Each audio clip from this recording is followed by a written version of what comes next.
All right. Ready? Everybody ready? All right. Let's talk shapes. So when we are talking about molecules, which we've already kind of covered in the types of solids, covalent molecular solids, it now goes into more detail talking about their shapes and things like that. So molecules have 3D shape. It's something we got to keep in mind. Just trying to make sure I have space.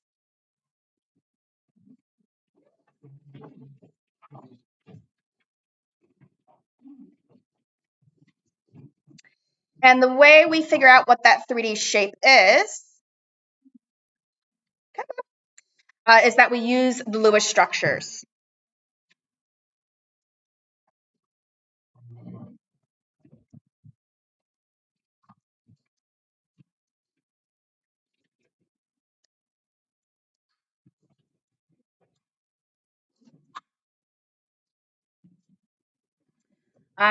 So we use those Lewis structures to determine that shape. So like I was saying last week, unfortunately with this exam, there's lots of steps in here that is achieve requirements that will snowball and affect the merit and excellence level long answer ones if you do incorrectly. So with the types of solids one, that was the classification of the types of solids. With this one, it's going to be, do you have your Lewis structure correct? Sometimes they are nice, and the Lewis structures that you're drawing do not correlate to your written answer, and they'll give you the Lewis structures in the written answer, which is really generous. But in case they don't, make sure you still know how to do Lewis structures. All right. So when we're trying to find the 3D shape of a molecule, our first step is always going to be draw the Lewis structure or look at the Lewis structure provided. So that's step one.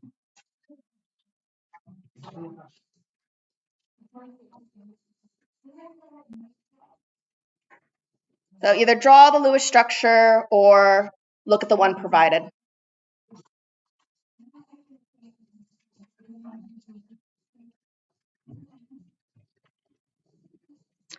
So if you guys remember last week, there were 3 different molecules I did as an example. The first one was our ammonia, which looked like that. It had a lone pair of electrons up there. We also did a carbon molecule that had 2 hydrogen and 2 chlorines.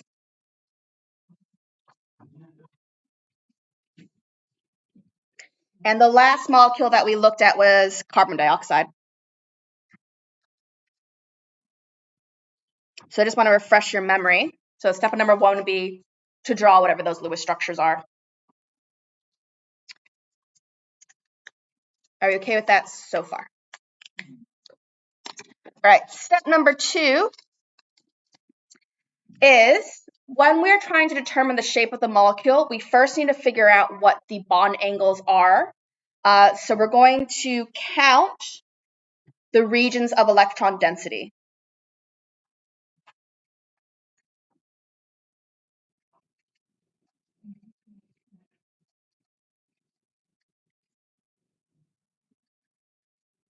And when we do that, we're concerned about the central atom.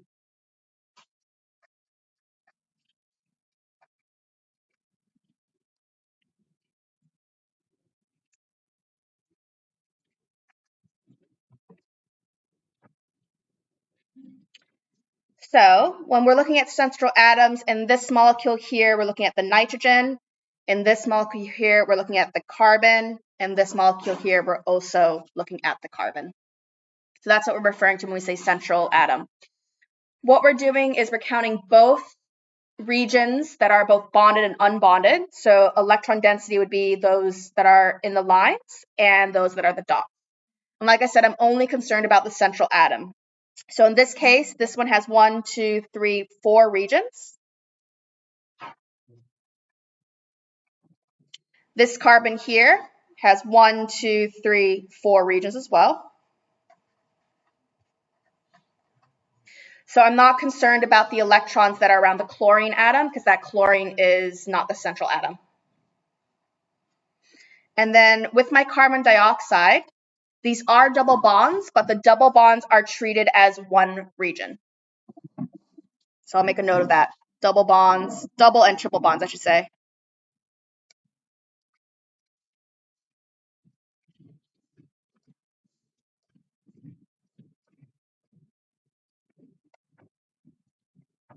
So if I'm looking at this guy here, there's 2 regions.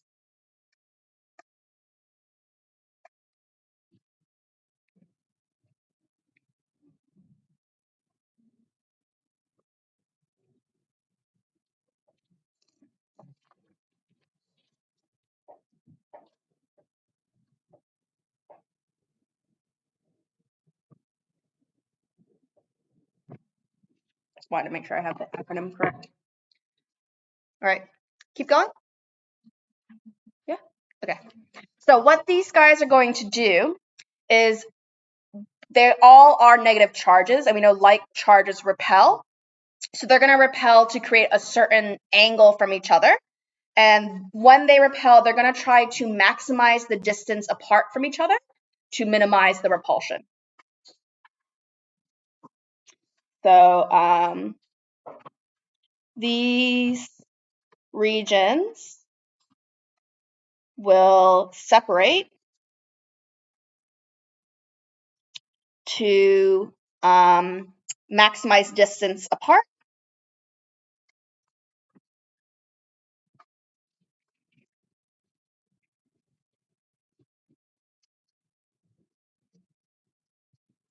To minimize repulsion.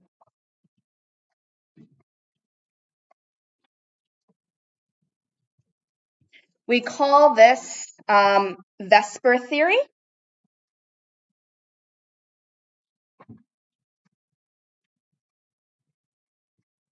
Which stands for valence shell electron pair repulsion, if you guys are curious. When it comes to your justification, don't just state VSEPR theory as the reason why it's taking these shapes. Do actually explain what that means. So if you just write VSEPR, they're not going to give you those merit and excellence points. Do write down what that means, which is the whole separation to maximize distance and minimize repulsion. Because you have to remember, like I said, all of these areas are negative charge.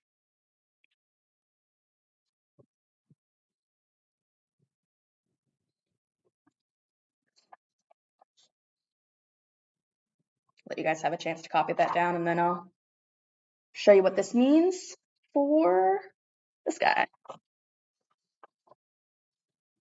Can I place the next piece of paper down? Just to show you what the next step is. You guys okay? Yeah? Okay. So I've given you guys all this piece of paper, which outlines all the bond angles and all the shapes. Be mindful you will not get this on your assessment as part of the resource packet. You are only getting a periodic table. So you will need to memorize all these shapes and all these bond angles. So if I'm looking at something with 4 regions, the bond angle that the different areas of electron negativity are going to have from each other is 109.5. So since these are both 4 regions of electron density, these are both going to have bond angles of 109.5 degrees.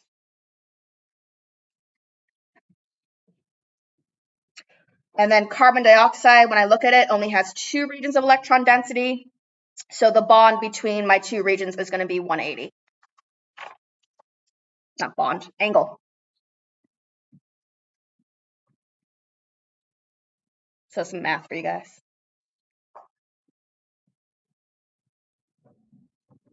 So that's my second step. And this is what you're going to be thinking about when you're structuring your answer.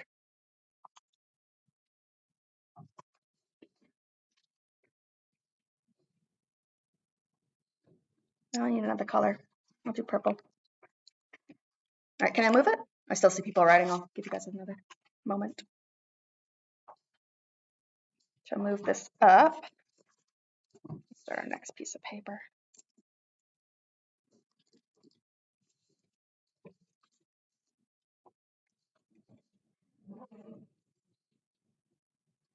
Cool. All right, so step number 3 then is I need to look for the bonded versus unbonded regions.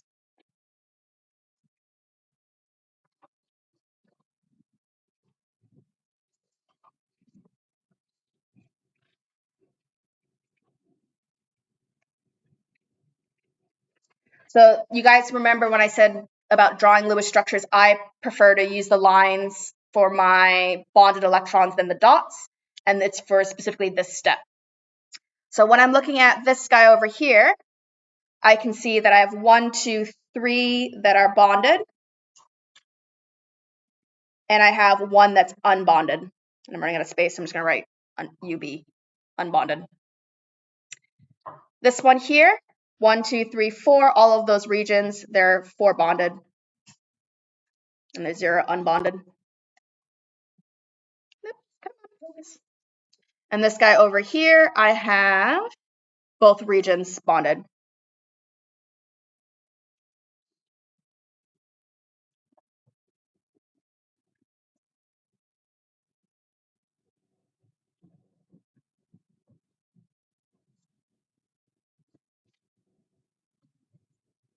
So the thing to remember when we're talking about these bonded and unbonded regions is that they will then influence what shape I get. So, for example, both of these have 4 regions of electron density. This one has 3 with 1 unbonded. This one has all of them bonded. So that's going to influence what shape I then get. So if I look at my regions, 4 regions, no non-bonding pairs. So that tells me my shape would be tetrahedral. So this second molecule here is a tetrahedral shape.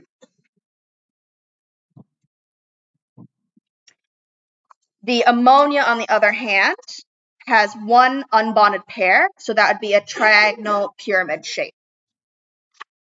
Just like when you were in primary school learning your shapes.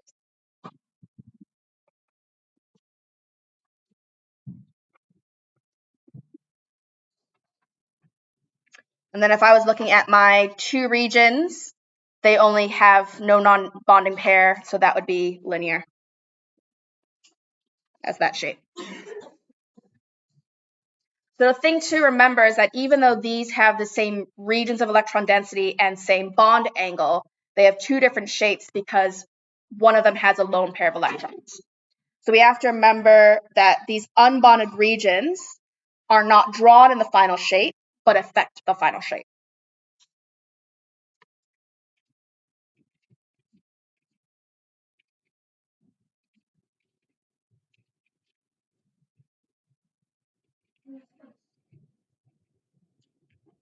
Yeah.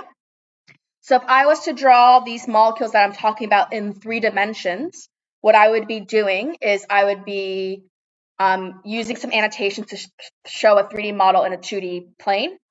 So for example, this guy here, I would be drawing it as nitrogen in the center. I would be drawing a bolded kind of line to show that there's 1 hydrogen coming out at you. I would draw a plane line to show that this hydrogen's within the plane. And I would do a dashed line to show that this is behind the plane. So basically trying to communicate across that this is a pyramid shape. Yeah, cool. Notice how in this case I haven't drawn the electrons. So again, when we're talking about shapes, we don't draw the lone pairs of electrons. We just draw the atoms. This tetrahedral one, I would show it in a similar pattern.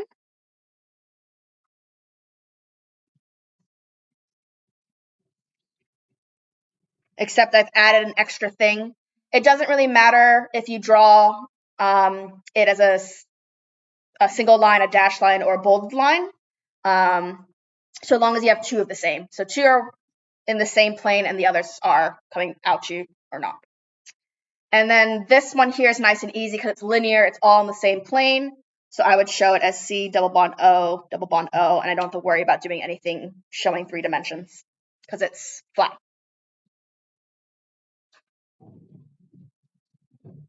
Are you okay with that so far? Questions, concerns, comments? We're good? All right. Keep going.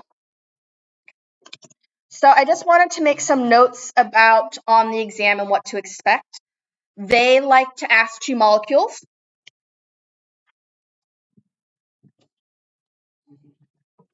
So on the exam, expect them to ask about 2 molecules.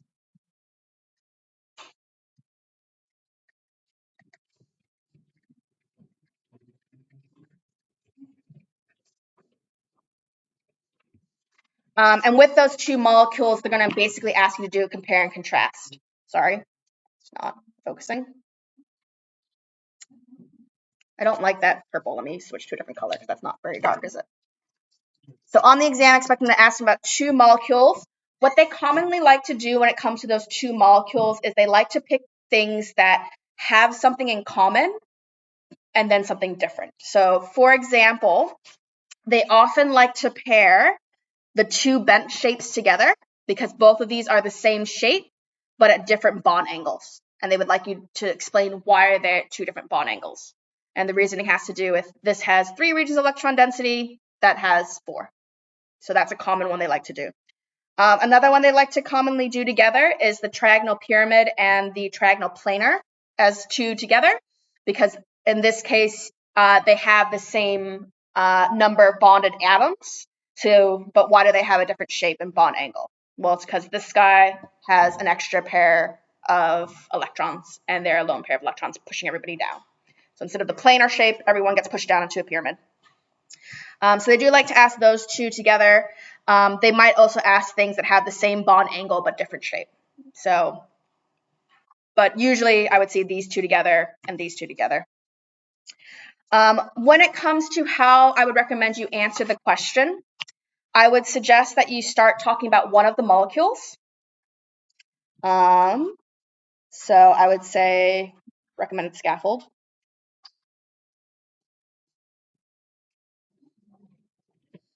Would be that you pick one molecule to start with.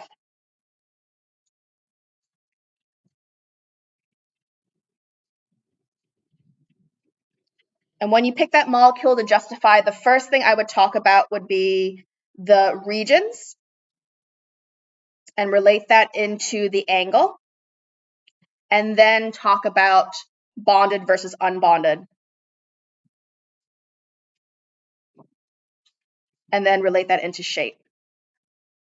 So those are two separate steps when it comes to your answer. I see a lot of people rushing their answers and kind of smashing it all together, and they just go straight to shape and they completely bypass the angle component to it.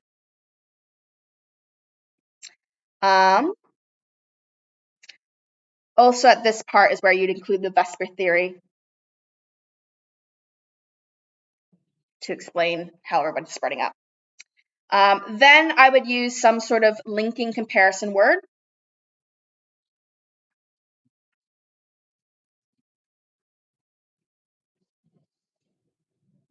So like, for example, if I gave you both bent molecules, being like, even though water and sulfur dioxide are both bent molecules, they have different bond angles because, and then start going into your next molecule. So it's useful to have that linking comparison. So what are they similar? What's the difference?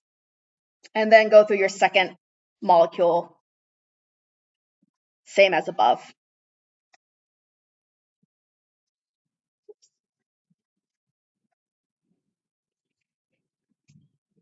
That would be my recommendation.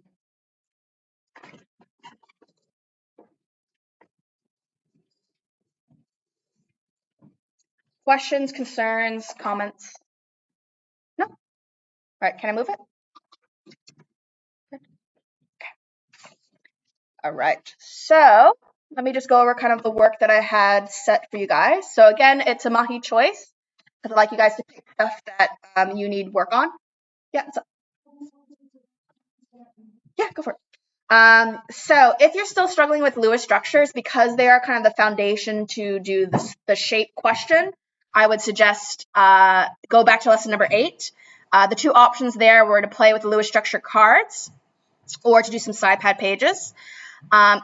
If you are feeling fine with Lewis structures and you're ready to move on, you have two choices. If you're not feeling confident, you can, again, use Lewis structure cards and just group them into bond angles and then group them into their shapes, or you can work on some SciPad pages. If you are feeling confident, there are two things that I have put that are related to NCEA questions on my Google site. The first one is from GZ Science, which has a scaffolded excellence level answer. So they have a worksheet that you kind of write your answer to help understand what to do for excellence. There's also some Lewis structure questions from No Brain Too Small that are collated from the past exam. So whatever you feel most confident with, feel free to dive into whatever you want to do. Cool. All right, that's all. Hop to it.